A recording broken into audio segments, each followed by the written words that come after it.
543장을 부르시면서 주님 앞으로 나아가기를 원합니다. 543장입니다.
생명이 있을 동안에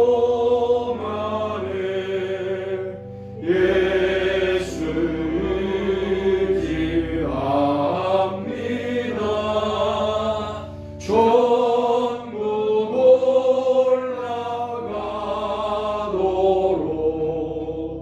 의지할 것뿐일세. 세월 지나갈수록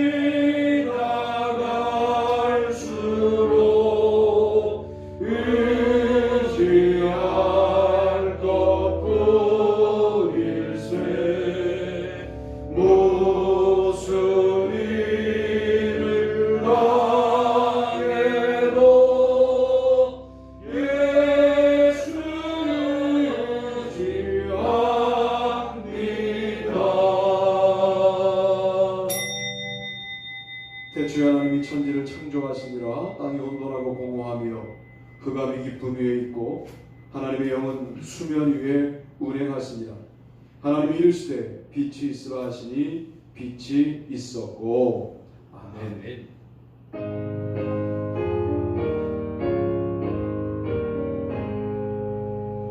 만복의 근원아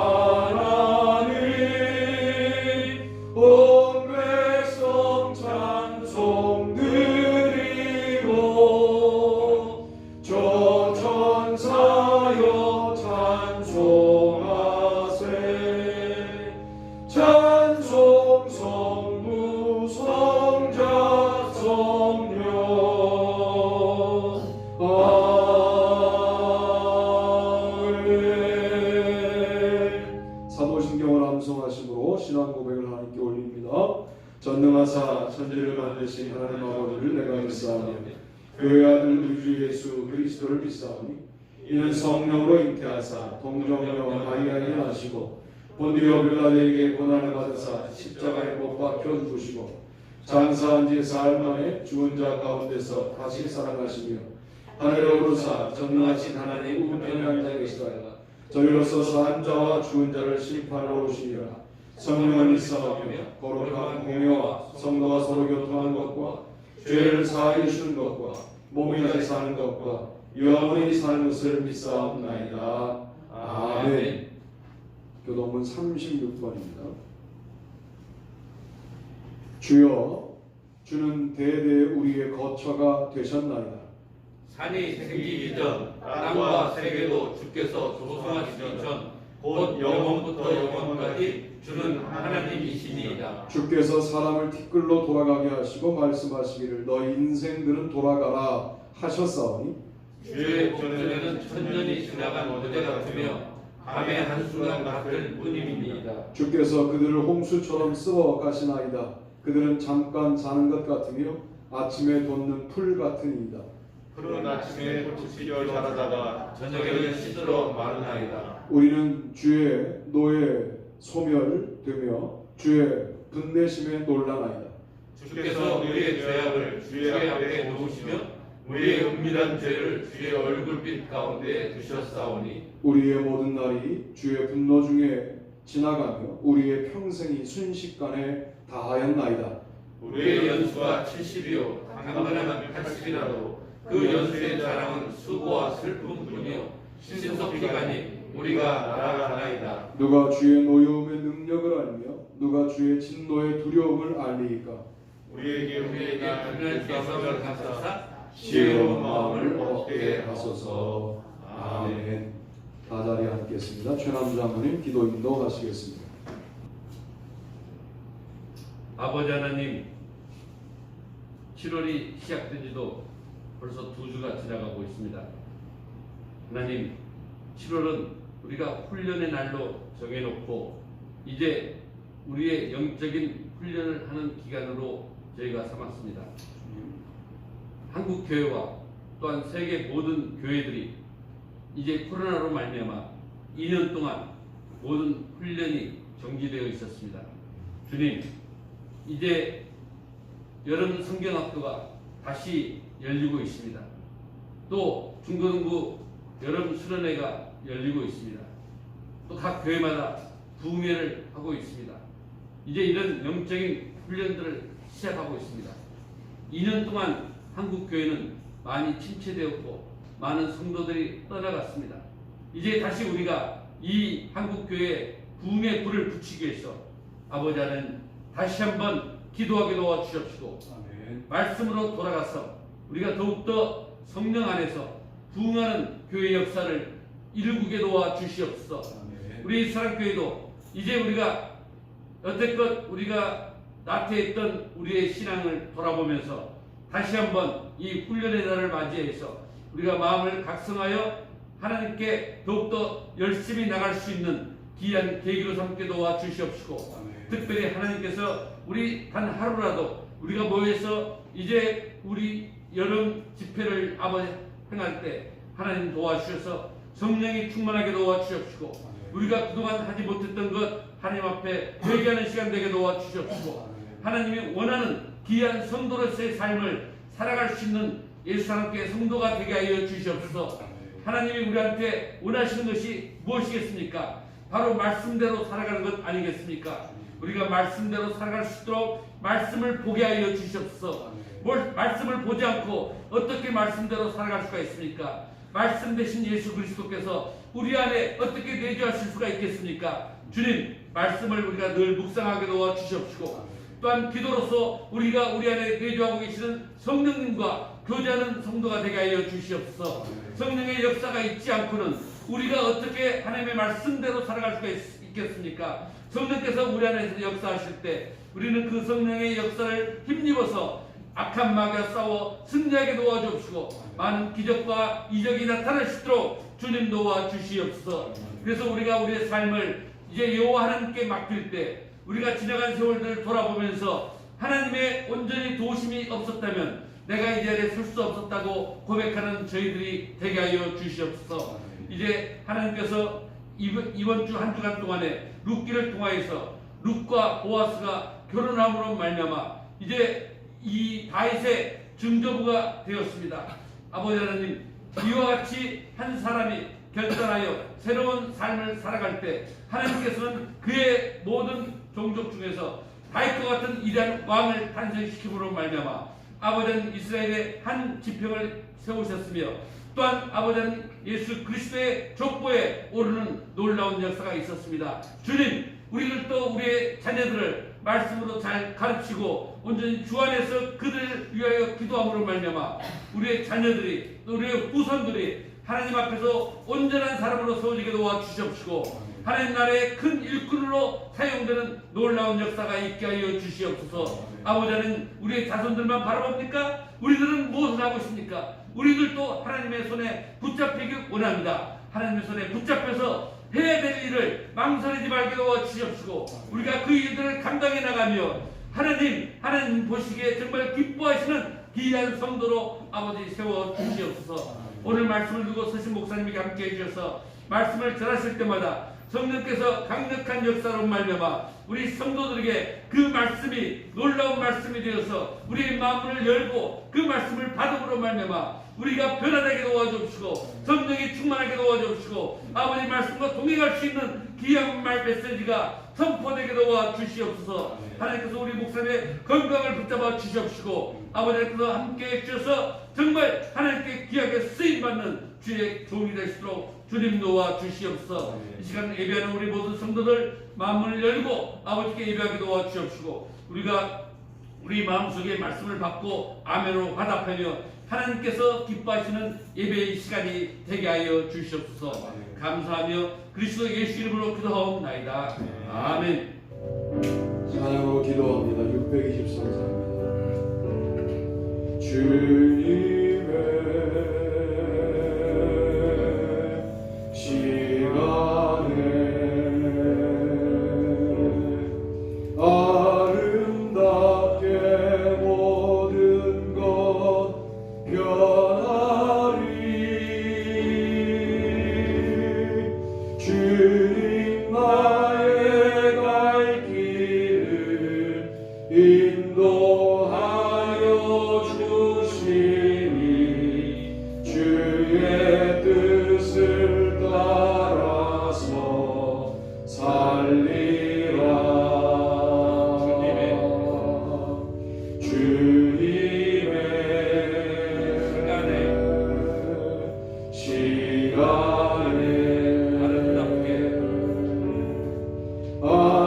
아름답게 모든 것 변하리.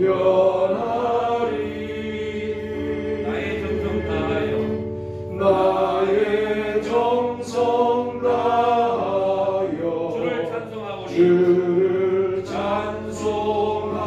찬송하오니 주의 뜻을 이루어 주소서. 아멘. 오늘 함께 나누실 말씀은 룻기 4장 5절 말씀입니다. 다 같이 한 목소리로 읽습니다. 시작. 보아스가 이르되 내가 나오미의 손에서 그 밭을 사는 날에 곧 죽은 자의 아내 모압 여인 룻에게서 사서 그 죽은 자의 기업을 그의 이름으로 세워야 할지니라 하니. 아멘. 전체 제목을 한 번 더 읽어볼까요? 시작. 하나님의 섭리에 입각하여 순종하라. 1번도요. 읽습니다. 시작. 하나님의 섭리에 입각하여 행동하라. 아멘. 이 스토리가 뭐냐면 보아스가 상당히 정확한 사람이에요. 얼마나 정확한 사람이냐? 룻이 마음에 드는데 자기가 기업 물을 자의 1번이 아니에요. 2번이에요. 그러니까 1번 되는 친족이 내가 물지 않겠다 하고 신발을 벗어줘야 2번인 자기가 할 수 있다. 이렇게 신중한 사람이에요. 그러니까 인간적으로 룻이 마음에 드니까 내가 물겠다라고 확언할 수도 있잖아요. 그렇게 하지 않는 겁니다. 그러고는 마침 그 사람을 만나요. 만나서 상황 설명을 하니까 이 사람이 얼토당토한테 내가 기업을 물으겠다 그러는 거예요. 그러면 여러분 생각은 어떻습니까? 아, 내가 룻을 마음에 들어하고 룻을 만난 것이 우연이지 하나님의 계획이 아니구나 하고 그 지점에서 포기할 수 있다 그 말이에요. 그런데 이미 그 기업 물을 자가 알고 있는 내용을 또 얘기합니다. 네가 기업을 물으면 그 죽은 자 말론의 이름으로 그 기업을 세워야 된다. 이거 유대인이면 다 아는 거거든요. 근데 한 번 더 언급하는 거예요. 상기시켜 주는 거예요. 하나님이 그 순간에 역사하셔서 그 기업 물을 자가 뭐라고 말하냐면 내가 룻의 기업을 물으면 내 기업에 손해가 될까요? 물지 않겠다 하고 신발을 벗는 거예요. 그리고 주변에 장로들이 있었고 거기 앉은 자들이 있었다는 거죠. 이 지점을 쉽게 볼 수 있으나 오늘 우리에게 던지는 질문은 뭐냐면 내가 룻의 기업을 물으는 것이 하나님의 뜻인 게 확정되었어요. 그런데 장애물이 생겼어요. 첫 번째 기업 물을 자가 기업을 물으겠다네요. 그러면 포기합니까? 한 발 더 나가야죠. 우리의 적극성이 하나님의 섭리를 주도한다. 이렇게 설교를 들으시면 오늘 설교가 헝클어져요. 하나님의 섭리가 아무에게나 작동하지 않는다. 적극적이어야 작동한다. 내적인 힘이 있어야 된다. 여태 결혼을 못한 것 같아요. 보아스가 오벳이 첫 자식이었으니까. 그 당시 유대 사회로 보면 나이가 들었는데 결혼을 못했다? 루저죠. 룻 모압에서 히브리 남자를 만났는데 그 남자가 결혼생활 10년 만에 죽어요. 루저지요. 그런데 내가 정말 나이 먹도록 결혼을 못했던 나에게 하나님이 룻을 보내셨구나라고 하는 깨달음이 있고 난 다음에 그가 내면으로 단단해진 거예요. 그래서 평상시 같으면 멈췄을 지점에서 한 번 더 질문하는 거예요. 여러분, 행동이라는 게 꼭 몸으로 움직이는 것만 행동이 아니고요. 이 정도면 포기할 만한 지점인데 포기하지 않고 여러분이 한마디 더 하는 거, 한 사람 더 만나는 거, 1시간 더 기도하는 거, 5분 더 찬양하는 거, 여러분 이런 게 모두 행동입니다. 야고보서에서는 선한 말을 하는 게 선한 행동과 그리 다르지 않아요. 말과 행동의 거리가 멀지 않아요. 오늘 보아스의 한 번 더 질문했던 4장 5절은 우리가 그래서 주목해 봐야 할 매우 중요한 내용이 있다라고 묵상하는 겁니다. 저는 여러분들이 이 이야기를 들을 때 어떤 지점이 기억나야 되냐면 포기했던 지점이 기억나야 돼요. 신앙생활에 내가 포기했던 지점들이 있거든요. 아, 이건 안 되는구나. 이건 내 몫이 아니다. 이렇게 포기했던 것들이 기억나야 돼요. 그리고 오늘 일단 주님 다시 제가 추스리겠습니다. 그리고 이거 한 발 더 밀겠습니다. 이렇게 결단하시는 시간이 되기를 바랍니다. 아멘. 설교를 듣는 관점이 중요한 거예요. 그래서 포기한 게 없는 것 같은데 깨달라고 기도하세요. 그게 없지 않아요. 우리에게 있어요. 그 포기한 지점까지 가서 한 번 더 하겠다, 벽돌 한 장을 더 놓겠다, 한 마디 더 하겠다, 조금 더 기도해 보겠다, 다시 그 문제를 놓고 말씀을 읽겠다. 여러분 이런 결단을 오늘 주님이 기뻐하십니다. 나오미가 아기를 받아 품에 품고 그의 양육자가 되니 그의 이웃 여인들이 그에게 이름을 지어주되 나오미에게 아들이 태어났다 하여 그의 이름을 오벳이라 했는데 그는 다윗의 아버지인 이새의 아버지였더라. 4장 16절로 17절. 상당히 어렵게 써놨지만 보아스가 장로님의 기도처럼 다윗의 증조 할아버지가 되었다. 뭐 이런 건데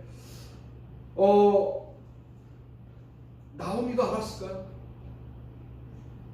자기의 가문에 오벳이라고 하는 손자가 태어날 것을 모압 땅에 갔을 때 알았을까요? 여러분 하나님의 섭리는 인간이 알 수 없다라고 정의해요. 한국은 참 독특한 나라인 게 너무 하나님의 섭리를 아는 사람들이 많아요. 받았다고 하고 직통으로 깨달았다고 하고 그런 걸 신기해하고 물론 그런 역사가 없지 않아 있습니다만 정말 한 시대에 한 명 정도에게 주어지는 역사일 텐데 너무 많아요. 그리고 그런 직통 계시를 받는 한 사람이 한 시대를 책임지며 전쟁을 승리로 이끌던 사사시대 같은 역사가 있어야 되는데 직통 계시를 받은 사람은 많은데 한국 사회는 더욱더 어려워져요. 제가 오늘 분명히 말씀드리지만 여러분이 여러분의 인생을 다 알지 못하는 건 맞아요. 그게 맞아요. 우리 교회의 미래를 우리가 알지 못하는 거, 그게 제대로 가는 거예요. 우리 가정의 미래를 우리가 계획한 대로 되지 않는다, 그게 제대로 가는 거예요. 하나님의 섭리는 알 수 없어요. 인간이 알 수 없어요. 나오미도 이렇게 될 줄 몰랐죠. 그저 살려주셔서 나 하나 살려주신 거 아니에요. 며느리 하나 붙잡고 다시 베들레헴으로 돌아와 보아스를 만나 오벳을 낳아놓고 보니 이게 무슨 섭리냐면 이런 거예요. 남편의 죽음이 억울하기만 했어요. 두 아들의 죽음이 왜 어머니로서 억울하지 않겠습니까? 억울하죠. 왜 나한테 이러십니까? 물론 나오미와 엘리멜렉의 잘못은 배고프다고 약속의 땅을 떠난 것 이게 잘못이었지만 뭐 그 잘못을 이 집만 했겠냐고. 그런데 이 집에만 유독 죽음의 영이 깃든 것은 참 억울한 일이었어요. 설명되지 않는 사건이었어요. 인생을 살다 보면 내게 왜 그런 일이 생겨야 되느냐?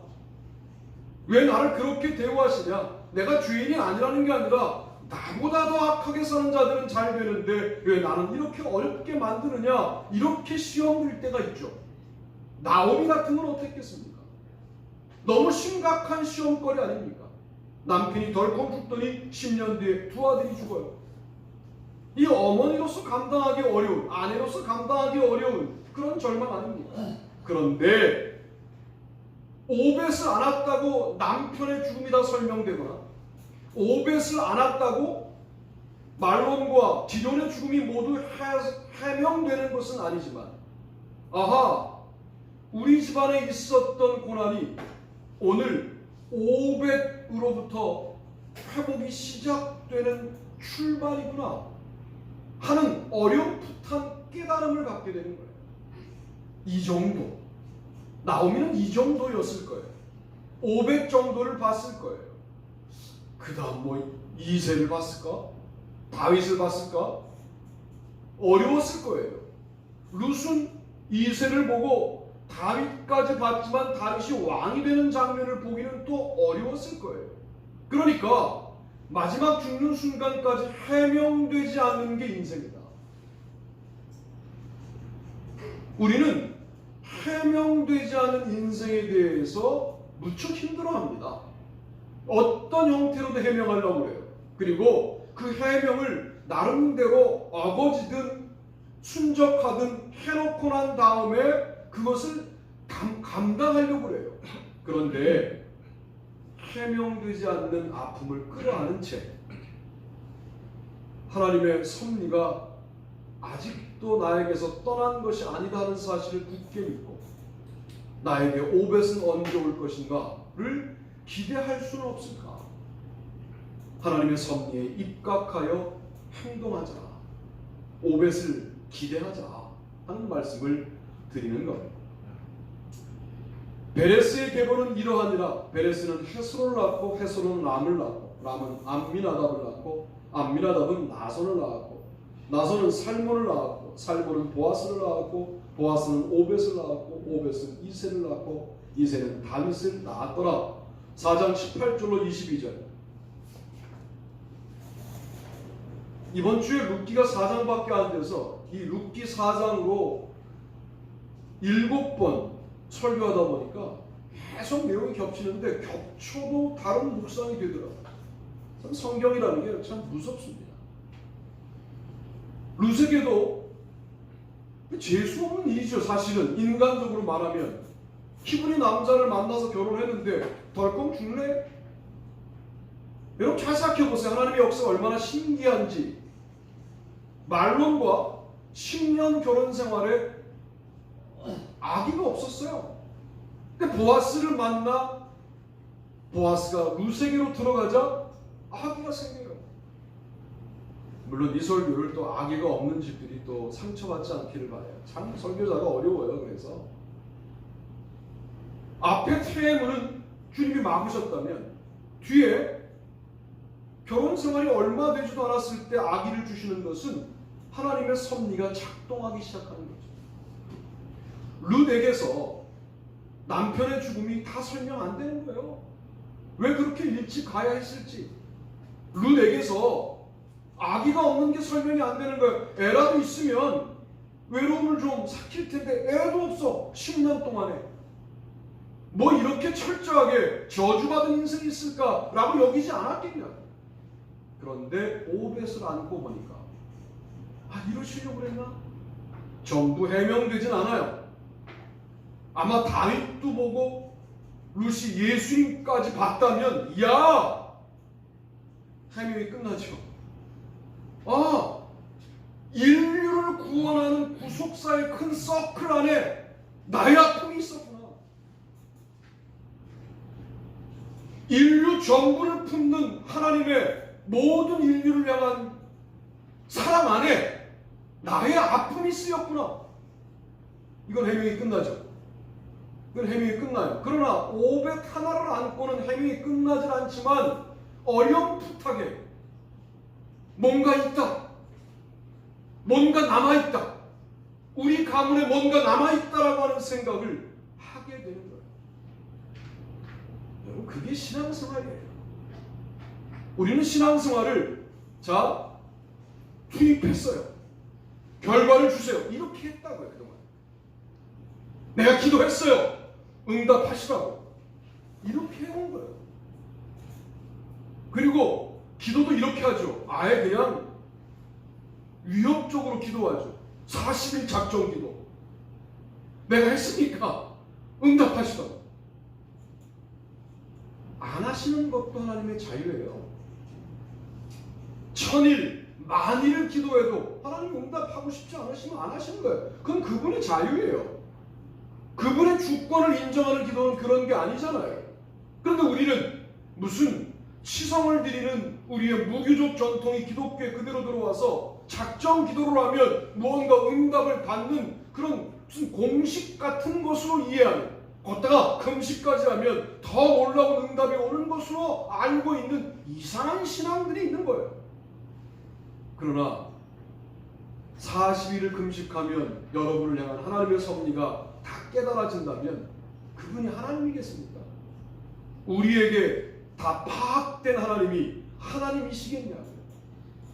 오늘 룻기를 다시 보면서 인간은 우리를 향한 하나님의 계획을 다 알 수 없는 게 인간이에요. 그러므로 우리가 여기까지군요 라고 정의하지 말자는 거예요. 내 한계는 여기까지군요 라고 나름대로 한계를 짓지 말자는 거예요. 우리의 한계를 짓는 건 뭐냐 하면 주님의 섭리는 무한한데 제가 모릅니다. 그러나 내가 모른다는 한계 안에서 나는 여전히 꿈꿉니다. 나는 여전히 행동합니다. 나는 여전히 하나님의 섭리를 믿습니다. 하나님의 계획을 믿습니다. 하나님의 꿈을 같이 꾸기를 원합니다. 제가 인간이지만 인간으로 얼마나 생명이 유지될지는 모르겠으나 유지되는 동안 나는 꿈을 포기하지 않겠습니다. 하나님의 꿈을 같이 꿀 수 있는 믿음을 주십시오. 이렇게 살아가시기를 바랍니다. 아멘. 두 번째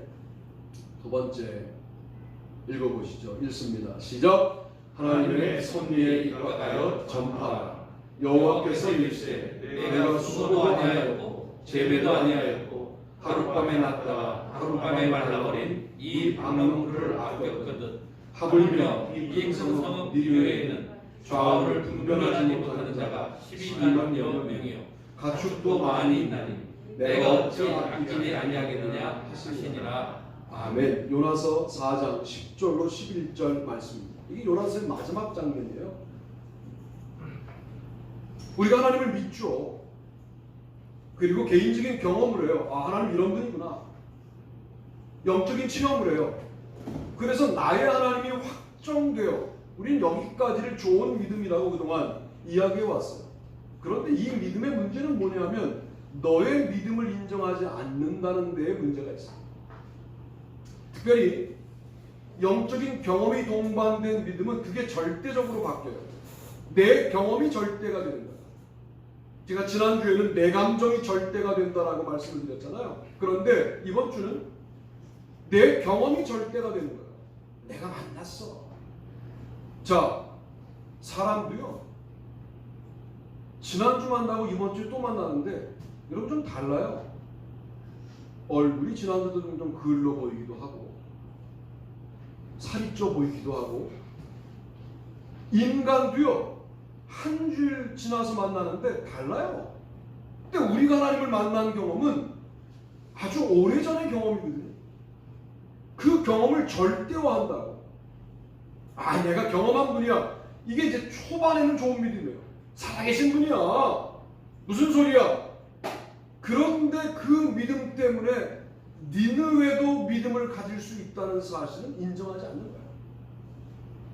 여러분 여기에 갇히면 신앙생활이 우리에게 도움이 안 될 가능성이 있습니다. 그러므로 하나님의 섭리에 입각하여 복음을 전할 대상을 정하고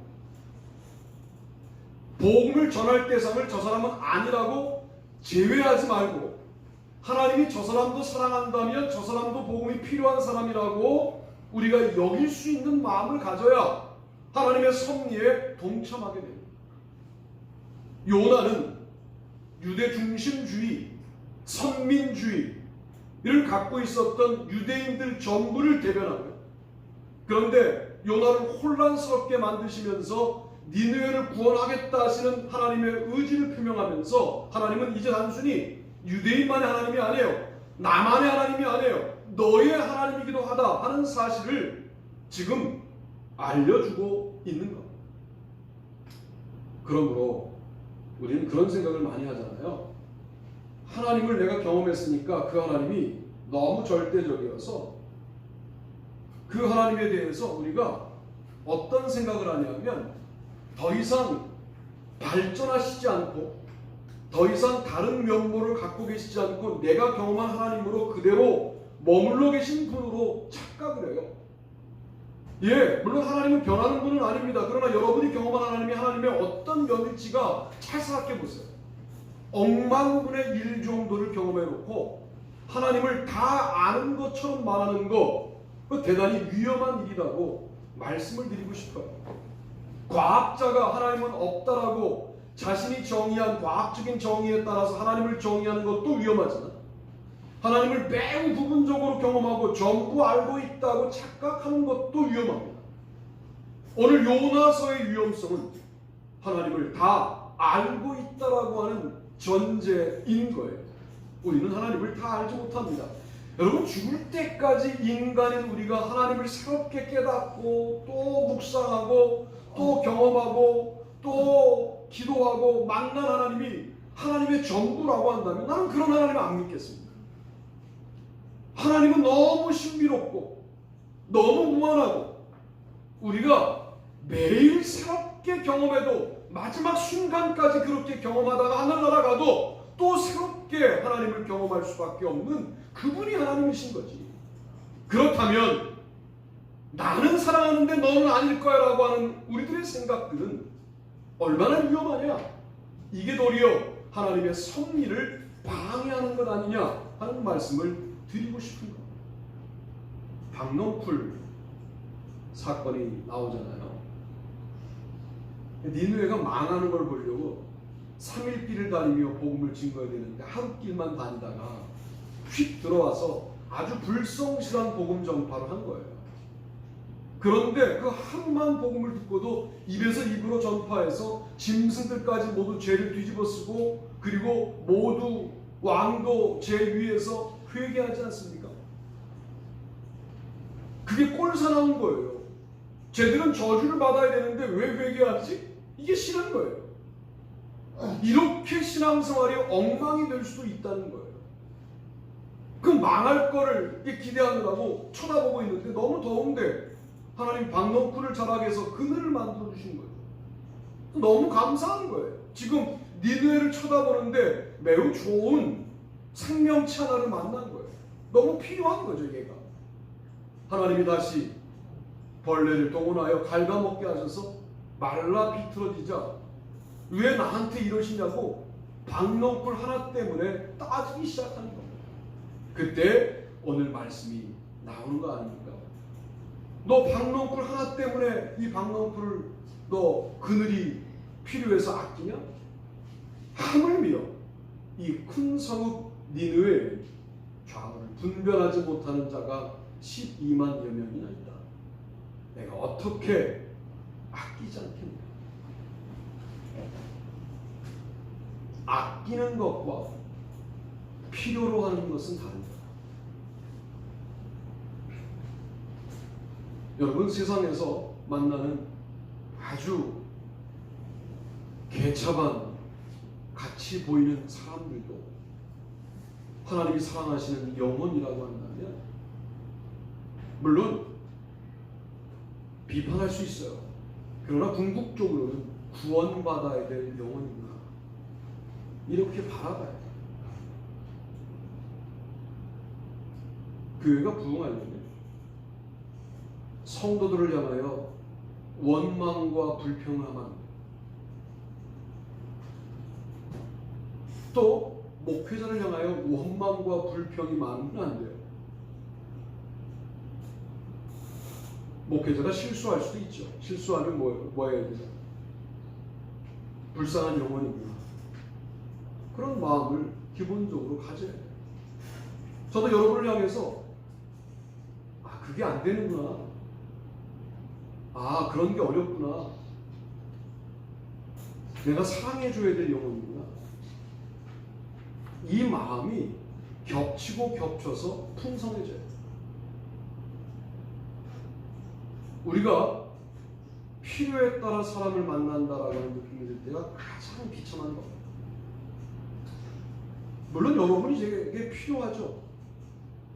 저도 여러분에게 일정 부분 필요한 부분이 있고, 근데 그것만 남았다. 그게 무슨 영적인 관계이겠어요?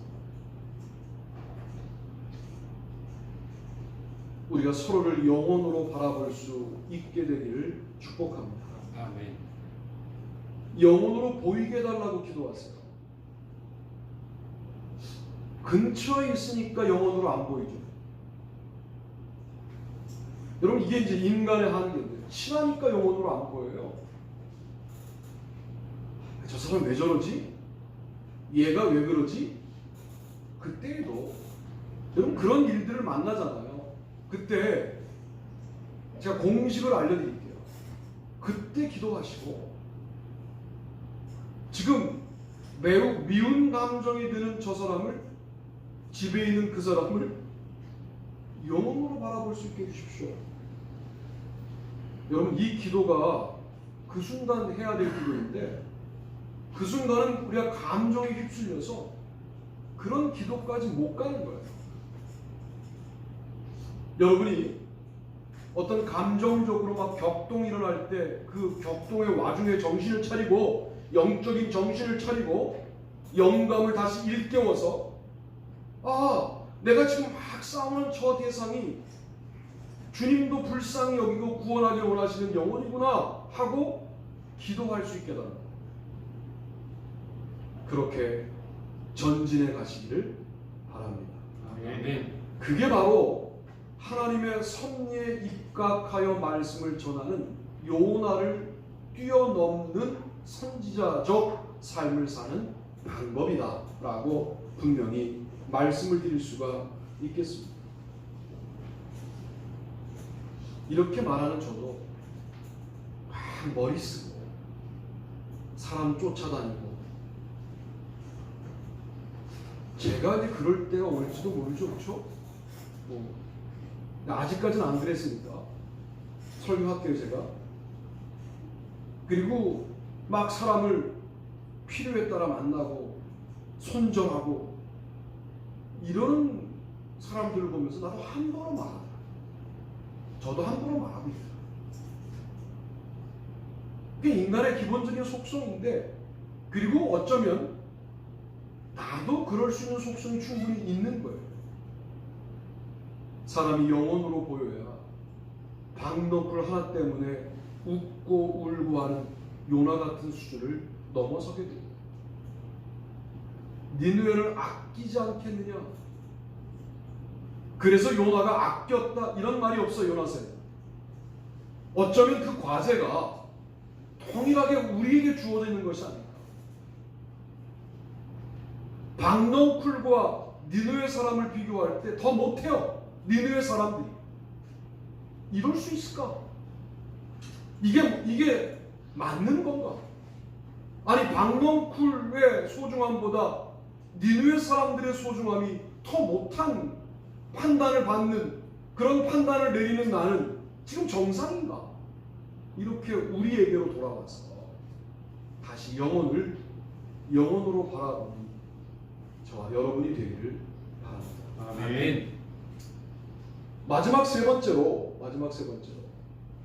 이것인데요. 읽어보시죠. 읽습니다. 시작. 하나님의 섭리에 입각하여 생활하라. 모든 땅에서 요괴의 딸들처럼 아리따운 여자가 없어졌더라. 그들의 아버지가 그들에게 그들의 오라비들처럼 기업을 주었더라. 그 후에 욥이 140년을 살며 아들과 손자 4대를 보았고 욥이 늙어 나이가 차서 죽었더라. 아멘. 욥기 42장 15절로 17절 말씀입니다. 자, 제가 물을게요. 잃었던 재산을 갑절로 주면 회복이 되죠. 잃었던 아들, 딸을 똑같은 숫자로 줬어요. 그러면 그 생명을 잃었던 감정도 회복이 됩니까? 전 욥기를 읽으면서 이 부분이 이해가 안 돼요. 아내는 돌아오지 않았고 아들과 딸을 주셨어요. 다시 성경은 뭐라고 말하느냐? 딸들이 이뻤다. 자, 그러면 죽은 딸들보다 새로 주신 딸들이 이뻤어요. 그러면 죽은 딸들로 인한 아픔이 회복이 됩니까?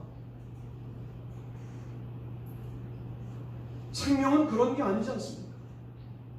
그런데 왜 욥기는 이딴 식으로 기록하고 있을까? 왜 이런 식의 성경 말씀입니다. 욥기를 누가 읽는가를 고민하셔요. 바벨론 포로기를 사는 사람들은 가족들의 죽음이 너무 일상이었던 거죠. 그리고 사실은 소소한 죄들이 있지만 가족들이 그렇게 죽을 만큼 그런 죄는 아닌데 그런 일들이 벌어지는 거예요. 왜? 바벨론 포로기를 살고 있으니까. 끝나자마자 페르시아 포로기를 살고 있으니까.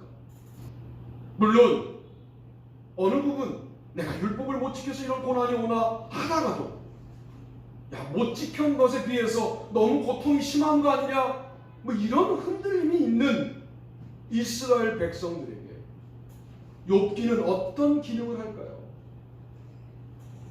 니들의 고난이 고난으로 결론 지어지지 않는다. 결국은 일상이 회복될 것이다. 참 우리 일상이라는 단어가 이렇게 어려운 단어인 것을 우리 요즘 경험하잖아요.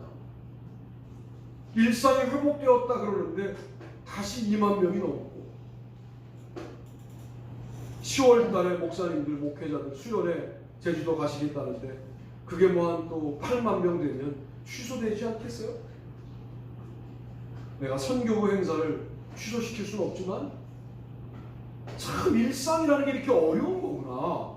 너무 당연한 줄 알았던 일상이 포로기를 살고 있는 사람들에게 일상의 회복이라는 게 그게 얼마나 어려운 거겠어요.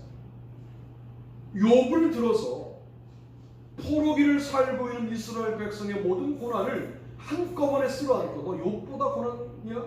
너 욥보다 고통스러워? 야, 욥은 선했어. 너보다 훨씬 착했어. 그래도 고난이 와.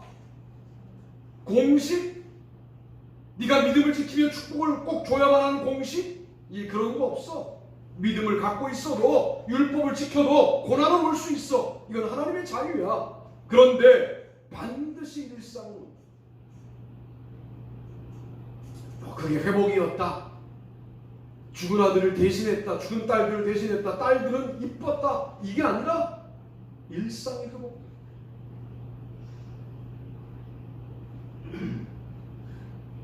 아들과 손자 4대를 보았다.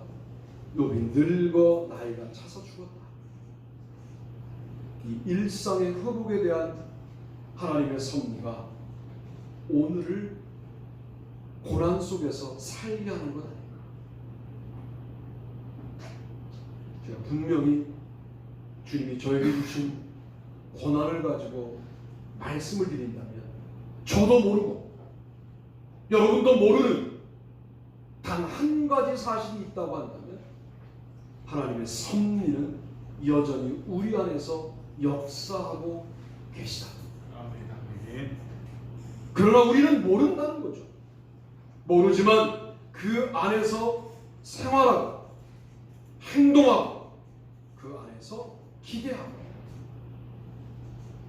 그 안에서 말씀을 전파하고 어울렁더울렁 살아가다 보면 어느 정도 어렴풋하게 깨달아지는 순간들이 우리에게도 분명히 오게 될 것이다 하는 말씀을 드립니다. 삶이 고단하다고 섭리도 끝난 것처럼 말하지 말자. 삶이 힘들다고 나를 향한 하나님의 계획은 더 이상 실현 불가능한 것이다라고 그렇게 정의하지 말자 하는 말씀을 드리면서 여러분의 가정과 여러분의 자녀와 여러분에게 하나님의 섭리는 아직도 여전히 시퍼렇게 살아서 작동하고 계시다 하는 말씀을 드립니다. 그런 분으로 하나님을 계속 경험해 나가시기를 주님의 이름으로 축복합니다. 아멘. 다 자리에서 일어나시겠습니다. 찬송가 433장 찬송하시면서 준비하신 예배를 마치시고 축도하고 예배를 마치겠습니다.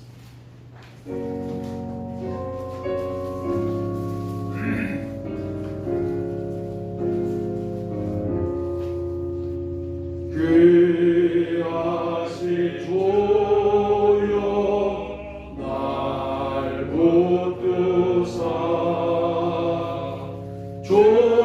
주께로 날마다 더 가까이 여하늘 나라 올라가 구주의 품 안에 늘 안기어 영생의 복 받기 원합니다.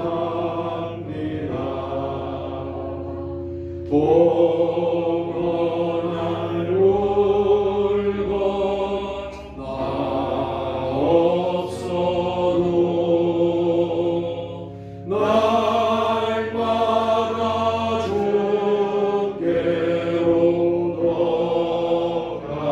가까이 내 죄를 주께 다 고하니 주님의 보혈로 날 씻으사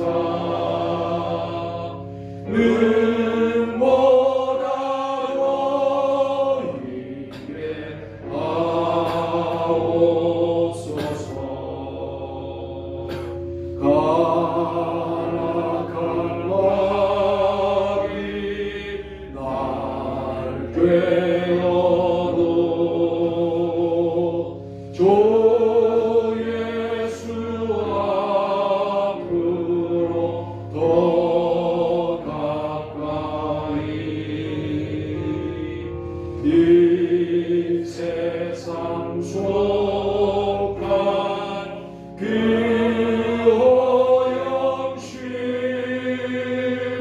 또 주 한 생각을 봐버리니 정결한 마음 내게 늘 주소서. 이 세상 내가 살 동안에 주께로 날마다 더 가까이 저배는 전부 나 들어가 한없는 복락을 다 얻도록 풍성한 은혜를 주옵소서.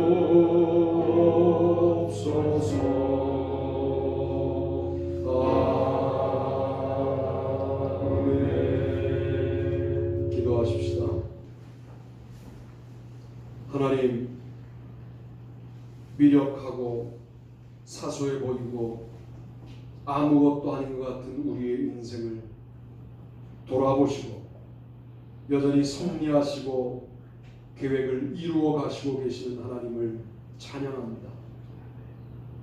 그 하나님을 의심하지 않게 하여 주시고 우리의 삶이 고단하고 설명되지 않은 것들로 가득해져도 이 또한 모든 것들을 재료로 사용하여 주님의 구원 역사의 통치에 쓰실 것을 믿게 하여 주옵소서. 아멘. 오늘도 말씀을 듣고 감사하고 또 예배할 수 있음에 감격하여 예물을 드린 손길들 축복하시고 저들의 삶에 주님이 내내 개입하여 주옵소서. 아멘. 이제는 우리 주 예수 그리스도의 은혜와 하나님 아버지의 무한하신 사랑하심과 성령님의 축복하시는 역사가 우리 모두들 위해 영토록 같이 하시옵기를 간절히 축원하옵나이다. 아멘.